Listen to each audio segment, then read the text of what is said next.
Hey butterflies, welcome to my channel. Thank you so much for tuning in. So there's a lot going on in X of Swords, and we have all types of mythologies and ideologies just melting together. Mainly occult knowledge, Hermetics, Christianity, Greek and Egyptian mythologies. And then there's Excalibur, which is the sword and the stone, King Arthur, Morgana Le Fay, going into Otherworld magic, the fairy, and Celtic knowledge. So I don't even know which direction to focus on, but since Lady Saturn pulled out a tarot reading, I thought I'd go in that direction. And low-key, I just want an excuse to speak on tarot, okay? So I'm not getting into the actual tarot reading since it was pretty straightforward in what it meant, but I'd like to draw attention to what's being portrayed in between the lines, and that's the Wheel of Fortune card from the tarot deck. So tarot in general has meaning depicted through every picture, symbol, number, and color. It's all placed with intention, including the order of the cards, and they're heavily connected with mythologies. So tarot and astrology both have strong influences throughout religions and tribes, but people tend to ignore it or just demonize it, which is prominent in Christianity. There's one spectrum of it that demonizes self-exploration and divine connection through tarot or other divinatory tools, because that is what tarot is. And there's quite a bit of things that have been rewritten and retold to drive us further from the truth out of fear. You know, I grew up thinking tarot was weird witch shit or for fortune telling as it has been marketed. Side note, anything that will make a profit will of course be marketed by all types of people, and spirituality has been on the rise for a while now. So just be careful of what you're purchasing and who you're listening to, including me, you know, it's your call. So anyways, that's something that's very clear in the series, not just the importance of the celestial, but the influence the celestial has on Earth and vice versa. Bringing it back to issue 1 of Excalibur, when they acknowledge as above so below, which to simplify means what happens in the heavens is reflected on earth. So they said that the creation of Krakoa caused an inversion to occur where it's now so below as above. But just so you guys have a general idea of what it is before we get into the Starlight Citadel, the Wheel of Fortune is this great mysterious wheel that no one knows what's moving it, what's pushing it, controlling it, or why. No one knows the purpose of its existence, but the wheel is always turning, which represents not only the ups and downs of our lives, but also destiny, karma, and of course, cycles. It's also known to represent luck, but that luck is dependent on your karma and your cycles, okay? So I'm going to read parts of the description of the origins of the Starlight Citadel and who Lady Saturnyne is so that you can see clearly how the two correlate. The exact origins of the Starlight Citadel are unknown. By all accounts, it has existed as long as Otherworld itself and serves as a meeting place and administrative nexus for all realities. In the past, the Citadel has been host to various residents. Currently, it serves as the central fortress of otherworldly guardian and omniversal magic strix Opal Luna Saturnyne. The tower's purpose is unknown, and Saturnyne's motivations are known only to herself. Lady Saturnyne is known for her ambition, and she makes it clear that she was not born into her position but acquired it through hard work and careful planning. So this was back from Excalibur, and before I go on, leave a comment if you'd like for me to go into Lady Saturnyne as the planet itself, because her description directly reflects Saturn, of course, and then there's the 9 part of it all, which is the number of completion. There's so much to say about Lady Saturn, especially because Saturn has been working us in the real world, and Saturn is notoriously seen as the bad guy in astrology because it does come with destruction, but it's always necessary destruction for the foundation of what's being built. You know, it's also about discipline and hard work, just like Lady Saturnyne. And that's why I love keeping up with the series, because it does reflect current events, and Saturn also rules these generational traumas that a lot of us are collectively healing, and this is also reflected through Wolverine. So anyways, she deserves her own video, so let me know if you'd like that, but it seems like the ruler of the Citadel could possibly represent the ruling celestial influence for the moment, in this scenario anyways.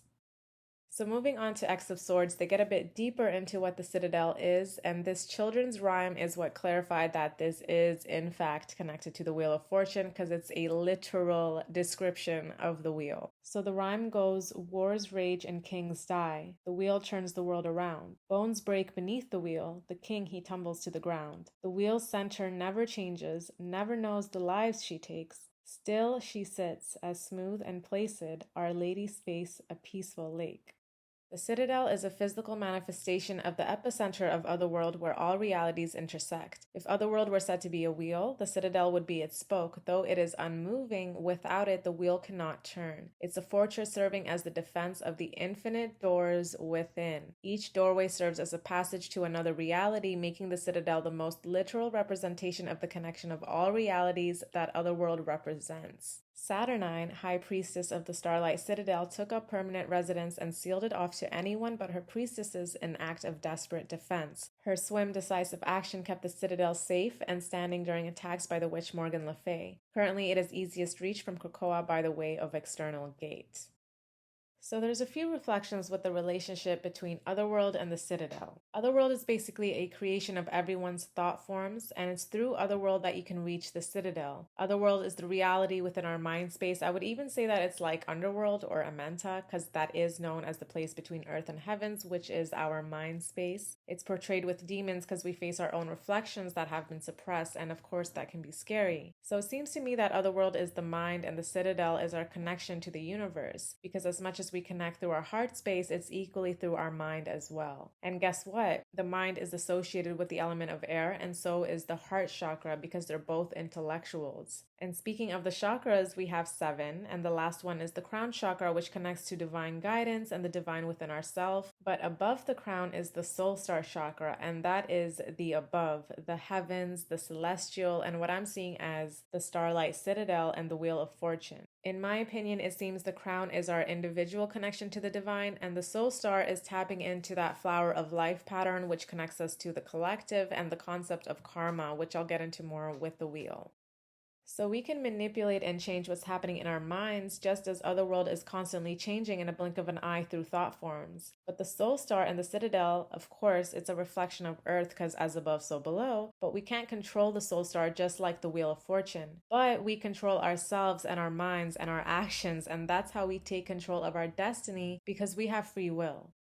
So we have the power to end cycles and create new ones. We have the ability to learn our karmic lessons through healing our own patterns so that when the wheel turns again, we're not going through the same cycle but in a different form. So that your bones don't break beneath the wheels again, just like that rhyme said. Wars rage and kings die because those kings were not authentic to their damn power and to their throne. Just like we're seeing all around the world with authority figures. And currently the attention is on Nigeria with police brutality only being the surface issue there. These aren't situations that call for a renovation. Entire systems need to be destroyed completely. And I have total faith that all this chaos is the result of the wheel turning. All the things that people think they get away with, it will catch up. And that's why they say karma is a bitch. But she's just dealing the cards that you chose, that we chose. And it's not always about evil, okay? About doing wrong. But also just about cycles within ourselves, like I said, that create harm in some way. Creating disharmony within our mind or our heart is harmful to the self. And this relates back to the Wolverine analysis I did, where they said if a person has good intentions before wealth and power, then they carry out positive things with that position. But with an imbalanced person, it could be the opposite. It usually is the opposite, where even if they're doing good, it's just because it's for an image. If anyone remembers, in one of the series, Magic temporarily obtained all this power and she was literally ready to make everyone her bitch before it got snatched back from her, right? And she was one of the good guys. So like I said, it's not all about evil, manipulative people. Even the best of us can't handle all this power sometimes if we're not ready for it, if we're not prepared for it, if we're not balanced within. And they also reflect this between the witches. There are good witches and bad witches because it's all about what your intention is with that magic, just like with money, because they both equate to a form of power. So like I said, the story of Excalibur has been told. They're using the exact same names, and Morgana Le Fay is one of them, who was said to be King Arthur's half-sister, which in my opinion was retold that way just to connect him more to her because originally they were not related. But Morgana was a powerful healing witch who may have even surpassed the wizard Merlin. So then there's stories of her morality wavering, so now she's mainly depicted as evil. And of course, the retold story is very skeptical to me because she started as a righteous healing witch, and as she became more powerful than men, it's like they demonized her powers. So that's just something to keep in mind and think about. But anyways, they bring this up over and over again. There are good humans and bad humans, good mutants and bad mutants, good witches and bad witches. And who's really to judge who's good and bad, because they show all sides and how they genuinely think that they're doing what's best for them. And of course, we see who the bad guys are and good guys are and where the morality is. But every single group, really thinks they're doing what's best for them. So all of this is really asking us, what do we view as power? What's our relationship with power? And what is our intention with the power that we have? And do we even recognize the power we hold for the greater good for both ourselves and for humanity? So they also said that the Citadel is a physical manifestation of the epicenter of Otherworld where all realities intersect. If Otherworld were said to be a wheel, the Citadel would be its spoke. Though it's unmoving, without it the wheel cannot turn. It's a fortress serving as the defense of the infinite doors within. So this is that relationship between as above, so below, where they reflect each other, they exist with each other, as is the relationship between the Citadel and Otherworld.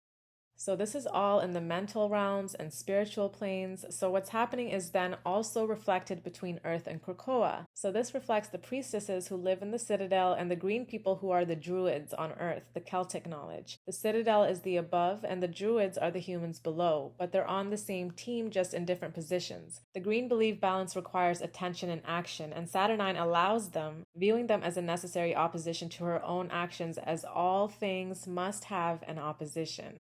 So to summarize, Otherworld really represents our willpower, which is ruled by the mind, and our gateway to the connection of our soul star. And ultimately, it's the gateway to our ability to manifest and collaborate with the universe. But before we try to access those gateways and go looking for Otherworld, we have to make sure that this world, right, that this world is good. And that's why I focus so largely on shadow work and the lower chakras, because it affects our ability to manifest. It's all about focus and intentions. And if our subconscious isn't aligned with that, then it's just not going to mesh. All right, butterflies, I'm going to leave it at that for now, but I'll be posting a part 2 to get in depth of the Wheel of Fortune because yes, there is so much more to say about that majestic wheel. So I'll catch you butterflies in part 2. Thank you so much for tuning in today and spending your time with me today. I really appreciate it. Stay flying free and I'll see you next time. Bye.